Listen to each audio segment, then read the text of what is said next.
고린도전서 15장 12절로 20절 말씀을 가지고 부활은 이론이 아니라 실제이다. 이런 제목으로 은혜 말씀 나누겠습니다. 예수님은 죽음으로 죽음을 이기신 부활의 주님이십니다. 모든 사람이 살아가면서 가장 두려워하는 것이 뭐예요? 죽음이에요. 그런데 우리 예수님은 그 사망의 권세를 이기기 위해서 어떻게 하셨어요? 죽으셨어요. 옛날에 이런 말이 있습니다. 호랑이를 잡으려면 호랑이 물에 들어가야 된다고. 사망 권세를 다스리시려고 우리 주님이 육신을 입고 이 땅에 오셔서 어떻게 하셨어요? 그 죽음의 자리로 들어가셔서 사망 권세를 철폐하시고 무덤을 여시고 부활하심으로 인하여 하나님이 모든 것을 다 이기신 것을 선언하는 날이 바로 부활절입니다. 아멘. 우리 하나님은 찬양을 받으시기에 합당하고 우리 하나님은 우리의 찬양과 경배 속에 함께 하시기를 기뻐하시는 참 좋으신 하나님이실 줄 믿습니다. 베드로가 십자가를 말할 때 그 십자가는 복이 아니었었어요. 그 당시의 사람들의 이미지 속에는. 그래서 내가 예루살렘에 올라가면 제사장과 장로들에게 붙들려서 많은 고난을 겪고 죽어야 된다. 그러나 죽음으로 끝나는 것이 아니라 3일 만에 내가 다시 살아나야 할 것이다. 이렇게 말씀하셨어요. 한 번만 하신 것이 아니라 여러 차례에 걸쳐서 예수님이 이 땅에 오신 목적이 사망의 권세를 이기시는 마귀의 일을 멸하는 일이라는 것을 말씀하셨는데 베드로가 이렇게 말합니다. 주님, 결단코 주님에게 손대는 일은 없을 겁니다. 어떤 놈이 다가와도 내가 주님을 끝까지 지킬 겁니다. 진짜 베드로는 그런 마음이었던 것 같아요. 그래서 뭘 준비합니까? 네, 칼을 준비해요. 누구든지 우리 예수님에게 손대는 놈은 내가 가만 안 두고 되겠다고 그런 생각을 했던 것 같아요. 그런데 그 말을 듣고 베드로의 그 고백을 듣고 우리 주님이 뭐라고 말씀하시냐면 마태복음 16장 25절에 이렇게 말씀합니다. 누구든지 제 목숨을 구원하고자 하면 잃을 것이요 누구든지 나를 위하여 제 목숨을 잃으면 찾으리라. 내 생명, 내 재물, 내 명예 지키려고 전전긍긍하면 다 잃어버린다는 거예요. 그러나 그런 것에서 좀 마음을 내려놓고 주를 위해서 내가 살아보리라 한다고 하면 하나님께서는 우리의 생명뿐 아니라 우리의 재물, 우리의 명예, 우리의 모든 일상을 지켜주실 줄 믿습니다. 잠시 한번 어떤 인물에 대해서 설명을 드리고 나서 설교하고 싶은데요. 누구냐면 2차 세계대전 중에 독일의 신학자 본헤퍼입니다. 2차 세계대전에 그 전쟁을 일으킨 나라들이 몇 개가 있어요. 대표적인 게 독일, 그 다음에 이탈리아, 그 다음에 일본. 정말 흉측할 정도로 전 세계를 전쟁 마당으로 만들었던 사람들입니다.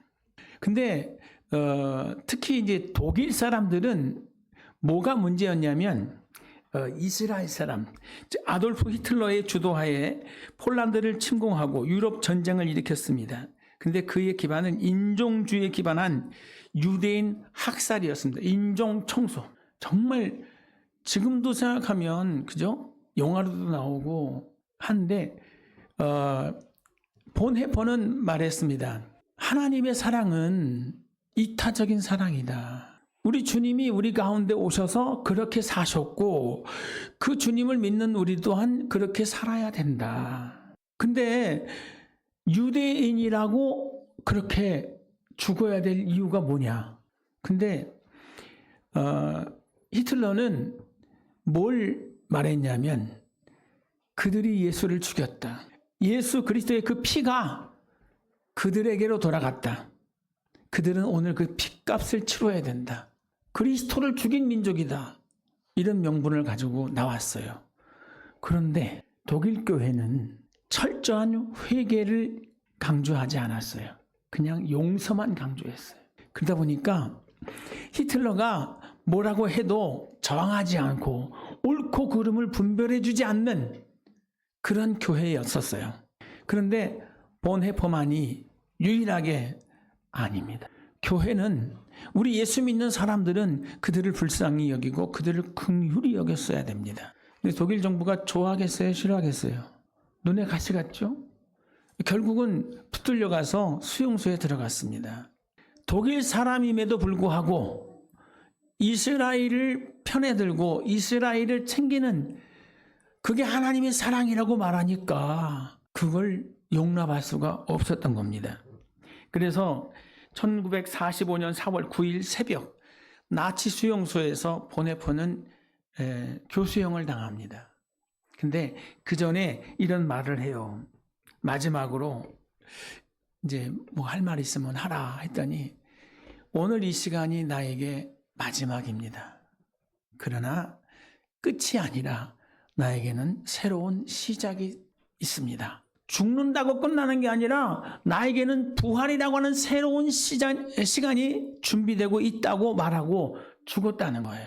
근데 여러분, 제가 오늘 드리고 싶은 말은 뭐냐면 본헤퍼가 그렇게 억울하게 죽었어요. 그죠? 근데 예수님 말씀에 뭐라고 그랬습니까? 한 알의 밀이 땅에 떨어져 죽으면 많은 열매를 맺느니라. 그렇게 말씀하시죠. 본헤퍼는 독일 교회에게 선포했습니다. 회개해야 된다고. 무조건 용서가 아니라 철저한 회개가 있고 난 다음에 용서가 오는 거지, 회개 없이 무조건 다 용서되는 그런 법은 없다. 강력하게 얘기를 했거든요. 그래서 그런지 지금 일본도 있고 이탈리아도 있고 독일도 있는데 그 전쟁을 일으킨 그 나라들이 회개하나요? 우리 가장 가까운 일본 회개하나요? 오히려 지금도 무슨 일만 있으면 독도가 니네 땅인 줄 알아? 우리 땅이야? 이렇게 감정은 풀이를 하고, 그죠? 이탈리아는 뭐 2차 세계대전이 끝나기 전에 미리 항복하고 끝냈으니까 문제였지만 독일은 어떻습니까? 독일은 역사상 가장 유일하게 철저할 정도로 회개하는 나라가 되어버렸어요. 진정성 있는 나라. 아, 진짜 저 나라 대단해. 뭐 일본 총리가 한번 사죄한다는 마음으로 이 표현을 하면 거기에 보수들은 난리가 난다면서요. 근데 독일은 총리가 유대인 학살 지점에 가서 추모비 앞에서 무릎을 꿇었어요. 그리고 독일 학교 교육의 교과서에 그 나치의 만행을 다 가르쳐요. 후사들한테. 우리가 이렇게 악을 했다. 우리가 무지해서 이런 악행을 했다. 라고 하는 것을 다 가르쳐요. 그리고 또 뭐해요? 유대인 피해 지역. 그 가정, 옛날에 여기 어떤 사람이 살았었어요. 여기 어떤 유대인이 살았었어요.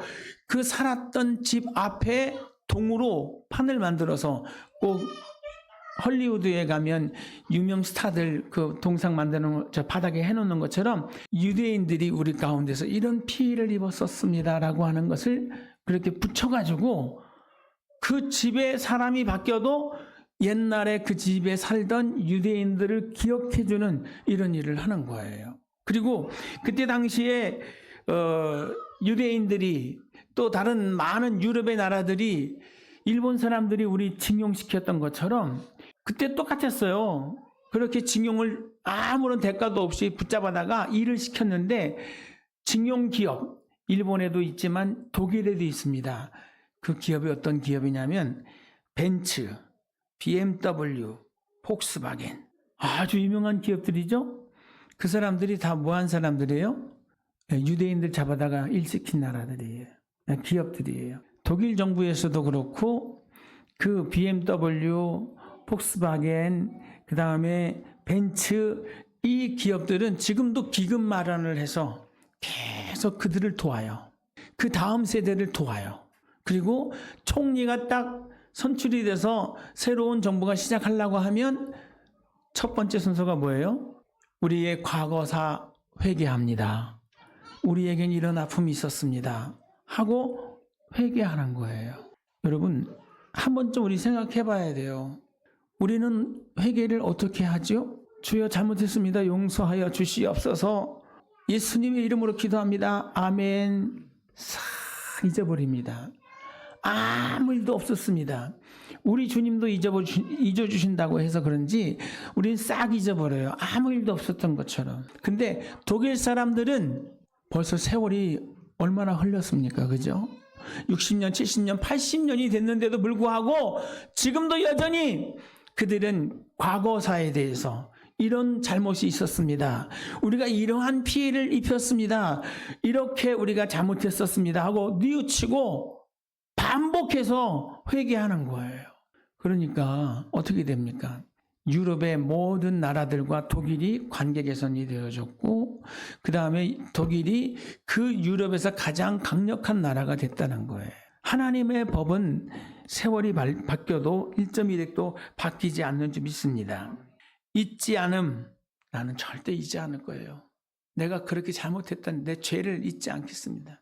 다시 그런 일이 반복되지 않도록 철저하게 회개하겠다는 독일 사람들의 이 정신을 오늘 이 부활절 아침에 우리 서부 가족들도 한 번 더 되새김할 수 있는, 내가 지은 죄를 용서해 주시옵소서, 사죄 받았어요. 그렇다고 이제 나랑 상관이 없는 일이야 아니라 나에게 이런 부족한 점이 있었어. 나에게는 이런 고통의 시간들이 있었어. 나로 인하여 피해를 입은 사람들이 있었어. 라고 하는 것을 잊지 말고 계속 갚아주고 또 갚아주는, 관심 보여주는 이런 모습이 있기를 바랍니다. 내가 살겠다고 하면 희한하게 자꾸 죽을 일이 생겨요. 근데 내가 자꾸 죽으려고 하면 살 길을 열어주시는 것이 하나님이신 줄 믿습니다. 바울이 그랬잖아요. 난 날마다 죽노라. 날마다 죽었는데 바울의 사역은 어땠어요? 날마다 사는 역사, 날마다 지경이 넓어지고 날마다 깊이가 더해지는 은혜가 있었어요. 오늘 우리도 하나님의 말씀을 기반해서 나는 날마다 죽기로 결단하면 우리 하나님께서 우리에게 살 길을 열어주시는 줄 믿습니다. 아멘. 성경을 통해서 말씀하시는 부활은 미래의 것이 아니라 지금입니다. 지금. 이 다음에 살아날 겁니다. 아니라 지금입니다. 육체적인 부활만 말하는 걸까요? 아닙니다. 경제적인 부활, 건강의 부활, 모든 부활을 다 말하고 있는 거예요. 요한복음 11장 너무 잘 아시죠? 마리아와 마르다가 예수님을 진짜 눈이 빠지게 기다렸어요. 왜? 그 오라비 나사로가 병이 심해서 죽을 것 같아.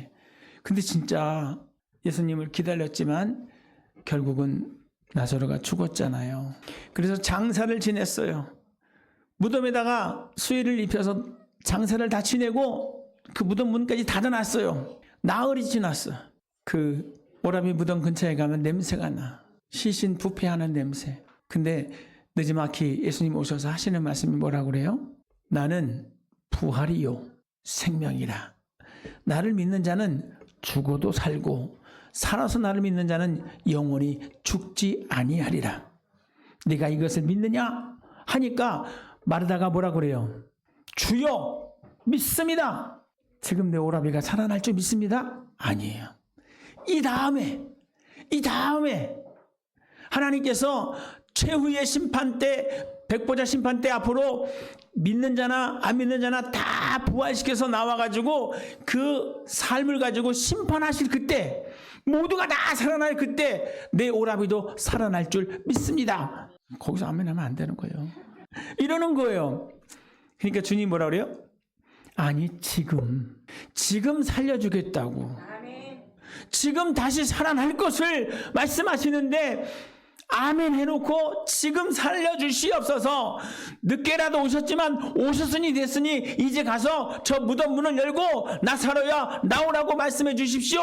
이렇게 말하는 게 아니에요.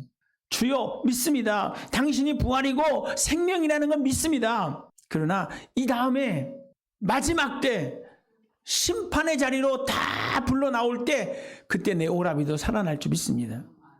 그렇게 말하는 거예요. 근데 그거를 하나님 원하는 게 아니거든요. 그래서 그렇게 답답하게 아멘하지 않을 때 자꾸 아멘하고 그러니까 예수님이 어때요? 답답하니까 우셔. 그를 어디다 두었느냐? 가잖아요. 그러니까 돌을 옮겨 놓으라. 내가 그를 다시 살리겠다 하는 거잖아요. 근데 뭐라 그래요? 이미 죽어서 죽은 지 나흘이라 냄새가 납니다. 불가능해요. 할 수 없어요. 그때 주님 하신 말씀이 뭐예요? 네가 믿으면, 내가 부활이고 생명이라는 것을 내가 믿으면 하나님의 영광을 보리라 하지 아니하였느냐?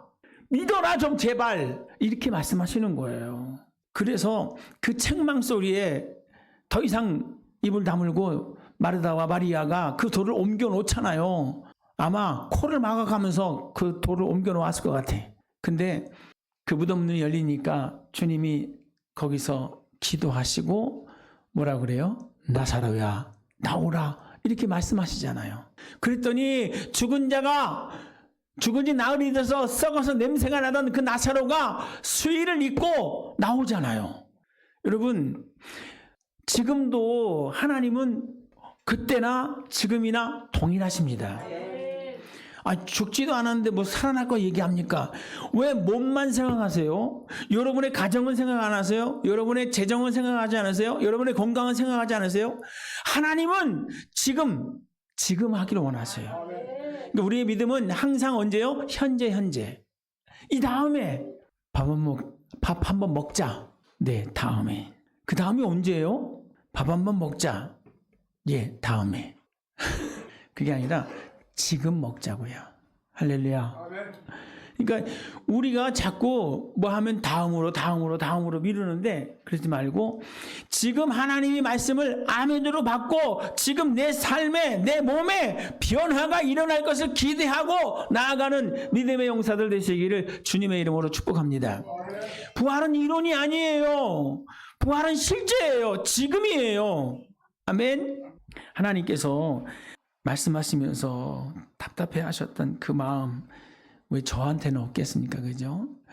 우리 주님이 저를 보면서도 탄식하실 수 있을 것 같아요.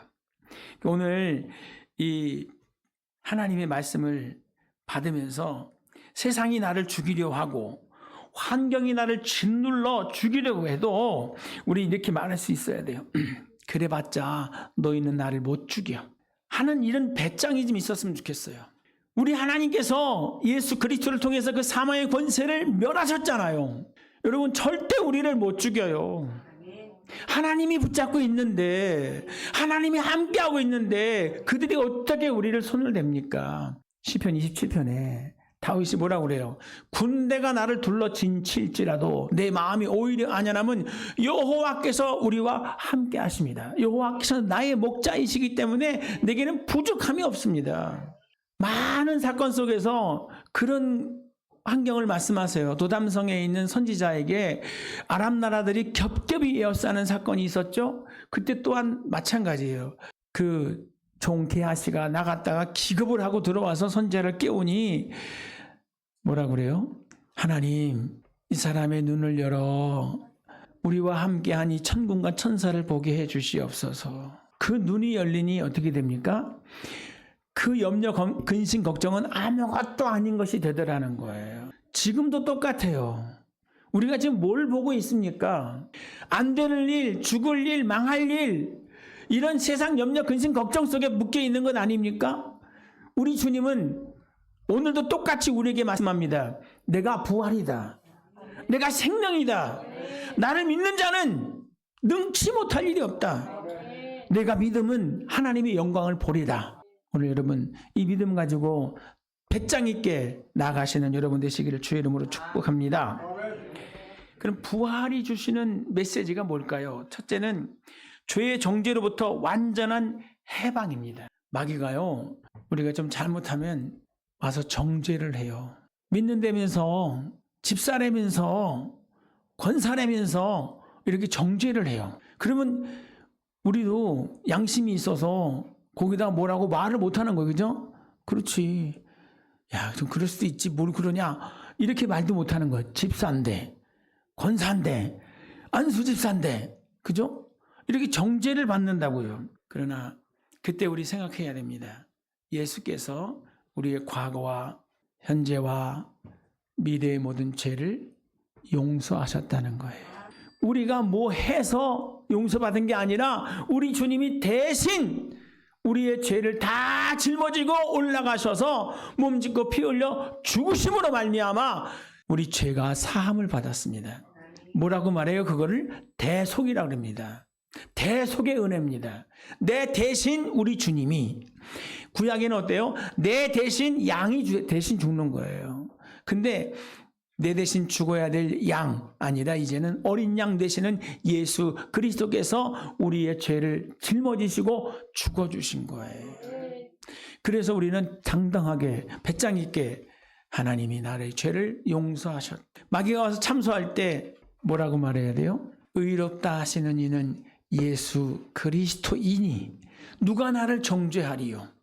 사탄아, 네가 뭔데 언제부터 내 재판장이 돼서 나의 죄에 대해서 책망하며 힘문하며 공격을 하느냐? 하나님은 그럼에도 불구하고 나를 사랑하시고 나를 의롭다고 인정해 주셨느니라. 정죄하는 원수마귀가 떠나갈지어다. 이렇게 당당하게 여러분의 신앙을 고백하며 나가시기를 주의 이름으로 축복합니다. 꼭 빚쟁이한테 도적받는 그런 마음이 있잖아요. 그죠? 빚 안 갚어? 빚 안 갚어? 그죠?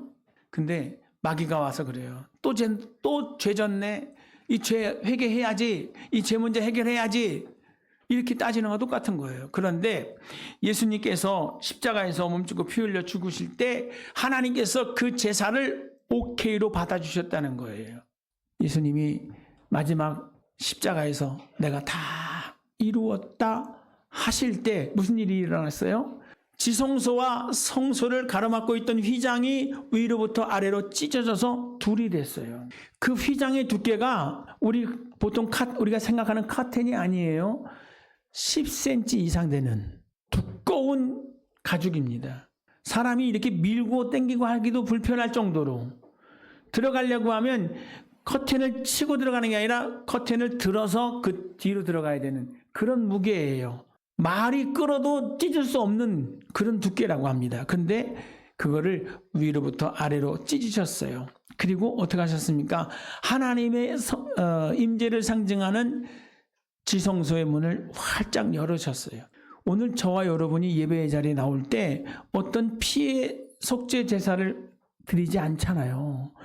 예수님께서 단번에 완벽한 제사를 드려주심으로 인하여 오늘 우리는 피를 가지고 나온 것이 아니라 예수 그리스도의 보배로운 피를 의지하여 하나님께 나와 예배드리고 있는 줄 믿습니다. 베드로 아까 큰소리 빵빵 쳤잖아요. 모두가 다 주를 버릴지라도 나는 절대 주를 버리지 않겠습니다. 그러나 장담은 했는데 그 말 책임 못 졌죠. 예수를 모른다고 부인하고 그 면전 앞에서 그를 저주하면서 나는 저분과 상관이 없다고 왜 나를 저런 사람과 엮냐고 이렇게 짜증내고 화내면서 나가는데 그때 무슨 소리가 들려요? 닭 소리가 들리는 거예요. 성당에 가면 십자가가 없고 어떤 때는 닭이 모양돼서 이렇게 올라 앉아 있는 거 있잖아요. 성당의 제1대 교황이 베드로거든요. 그래서 베드로의 그 회심을 이룬 닭을 매달아 놓은 겁니다. 근데 그 닭 소리 듣고 어땠어요? 나가서 옷을 찢고 통에 자복하지요. 그러나 그렇게 자존감이 떨어지고 그렇게 자괴감 가운데서 나 같은 사람이 무슨 하나님의 일을 해 하고 떠나갔을 때 주님 다시 찾아와 주셨고 다시 찾아오신 것만 아니라 오순절 마가 요나다락방에서 성령 충만 받고 난 다음에 그는 사도행전의 말씀을 보면 하나님께서 우리에게 예수 그리스도 이외에는 구원받을 만한 다른 이름을 주신 적이 없느니라고 강하게 제사장들 앞에서 바리새인들 앞에서 서기관들 앞에서 복음을 전하는 예수 그리스도만이 구원의 길이라고 예수 그리스도를 통해서만이 우리 죄 문제가 해결받을 수 있다고 당당하게 외치고 있는 것을 발견할 수 있습니다. 우리 똑같아야 돼요. 연약합니다. 우리 부족합니다. 그러나 그럴 때마다 우리 주님은 완벽한 죄사함을 이루셨다는 그 사실을 잊지 말고 당당하게 나가시는 저와 여러분 되시기를 주의 이름으로 축복합니다. 두 번째, 절망이라는 벽을 하나님께서 문으로 만들어 주셨어요. 세상은 우리에게 맨날 말합니다. 어려워. 대한민국이 이제 2026년이 시작된 지 이제 4개월째 되잖아요. 근데 새해를 딱 시작하면서 올해는 우리나라가 경제가 너무너무 좋습니다. 우리 삶이 너무너무 좋습니다. 그랬던 적이 있어요? 매번 힘들대. 뭐 할라 치면 지금은 그럴 때가 아니야. 좀 자제해. 지금은 아낄 때야. 아나바다 운동 해야 된대요. 아껴 쓰고 나눠 쓰고 다시 쓰고 이렇게 근검절약을 해야 된다고 말을 합니다. 조금 뭐 하면 망한다고, 힘들다고, 죽는다고 뭐라고 말하면 내 나이가 몇 살인데. 우리 그런 노래도 있잖아요. 내 나이가 어때서. 우리 세상 사람들은 그렇게 당당하게 내 나이가 어때서 그렇게 하는데, 그죠? 뭐 하기 딱 좋은 나이라고, 일하기 딱 좋은 나이, 봉사하기 딱 좋은 나이라고 하는데 마귀는 계속 나이 탓하고 아무것도 못하게 해요. 근데 여러분, 우리 예수님께서 무덤의 문을 열어주신 줄 믿습니다. 사망의 권세를 깨트리시고 그 문을 활짝 열으셨어요. 무덤 안에 있던 우리들은 어떻게 해야 됩니까? 낙심하고 좌절하고 묶여 있으면 안 되고 열어주신 그 문을 박차고 나가서 우리도 같이 그 생명을 향하여 도전할 수 있는 이런 은혜가 있어야 될 줄 믿습니다. 몸이 병들었습니까? 하나님이 문을 열어주셨어요. 하나님이 나를 지금 치료하기를 원하세요. 여러분, 어떤 제목이 있습니까? 사업에 문제가 있습니까? 마찬가지. 항상 우리는 하나님 앞에 나와서 이 다음에 그렇게 해주세요. 이 다음에 그렇게 해주세요. 그렇게 하지 말고 하나님 지금, 나는 지금 하나님이 역사하실 걸 믿습니다 하고 지금이라는 그 시간을 하나님 앞에 생명 걸고 도전하며 나아갈 수 있는 이런 은혜 있기를 바랍니다. 고린도전서 15장 20절에 이렇게 말씀합니다. 그러나 이제 그리스도께서 죽은 자 가운데서 다시 살아나사 잠자는 자들의 첫 열매가 되셨도다 그랬습니다. 예수님의 부활은 뭐예요? 첫 열매예요. 첫 열매. 근데 구약 성경에 첫 열매라는 얘기가 나오거든요. 그 첫 열매라는 게 뭐예요? 농사 짓는 사람들이 그 추수를 하기 전에 먼저 샘플로 잘라서 하나님께 드리는 거예요. 그 의미는 뭔지 아세요? 이 모든 밭의 농작물은 하나님의 것입니다 라고 하는 의미예요. 그리고 샘플로 잘라서 첫 열매를 드렸잖아요. 이제 본격적으로 뭐 한다는 거예요? 추수철이 시작됐다는 걸 가르쳐 주는 거예요. 근데 예수님께서 무슨 첫 열매가 되셨다고요? 부활의 첫 열매가 되셨어요. 뭐예요? 죽은 사람이 다시 살아나는 거. 예수님께서 첫 번째 문을 열어주셨다는 거예요. 그러면 예수 믿는 우리들은 어때요? 예수님과 더불어서 줄줄이 사탕 나오듯이 땡기면 줄줄이 나오는 것처럼 다음으로 부활의 영광을 누릴 수 있어야 된다는 거예요. 죽었다 살아나는 그 부활도 있지만 인생 가운데, 사업 가운데, 건강 가운데도 하나님은 우리를 다시 회복시켜 주시는 부활의 약속을 주고 계신 줄 믿습니다. 자꾸 생각을 이 다음에 주실 거야. 오늘 못 주시면 다음에 주시지. 근데 그 다음이 참 함정인 것 같아요. 다음이 함정이야. 야보강 나루터에서 야곱이 기도를 하잖아요. 그런데 오늘 저를 축복하지 않으시면 저 놓을 수 없습니다. 내 이름이 무엇이냐? 야곱입니다. 그래, 이제는 내 이름을 야곱이라 하지 않고 이스라엘이라 하리라. 바꿔주죠. 여러분, 기도할 때요, 진짜 이를 악물고 죽기 살기로 씨름하듯이 기도해야 돼요. 지금 하나님 지금 이래야 되는데 좀 하다가 10분이나 지났네. 이제 그만해. 집에 가야지. 지금 받아야 되는데, 지금 해결 받아야 되는데, 그죠? 그러면 내일 또 해지 뭐. 내일 또 돼요? 좀 이따 하지 뭐. 다음에 하지. 다음이 돼요? 안 되거든요. 여러분, 은혜 주셨을 때, 확신 주셨을 때 정말 죽기 살기로 매달리는 은혜 있기를 주의 이름으로 축복합니다. 저희 어머님이 처음 신앙생활 시작하시고 나서 은혜 받으셨어요. 근데 그 조용기 목사님 말씀이 너무 빠르니까 좋은데 다 못 알아듣겠대요. 그래서 예배 끝나면 다른 사람 다 나가는데 우리 어머님은 안 나가고 다시 앞으로 가는 거예요. 그래서 앞자리에 앉으셔가지고 또 들어. 보통 2번, 많으면 3번. 여러분은 어떠세요? 지난주에 설교 제목이 뭐죠? 아유, 목사님, 그런 걸 물으면 실례죠. 우리 박용호 권사님이 저한테 그러시더라고요. 제가 이 설교 영상을 유튜브로 정리해가지고 편집해서 올리잖아요. 뭐 하시다가 들었대. 성경 쓰면서 그걸 들어보시니까 그냥 처음 들을 때하고 두 번째 듣는 게 다르더라는 거예요.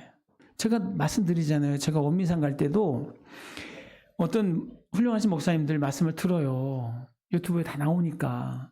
근데 그냥 처음 듣고 또 다시 핸드폰 꺼내가지고 다 끝나면 다른 분 찾아서 이렇게 하게 모여서 그냥 계속 가는 거야.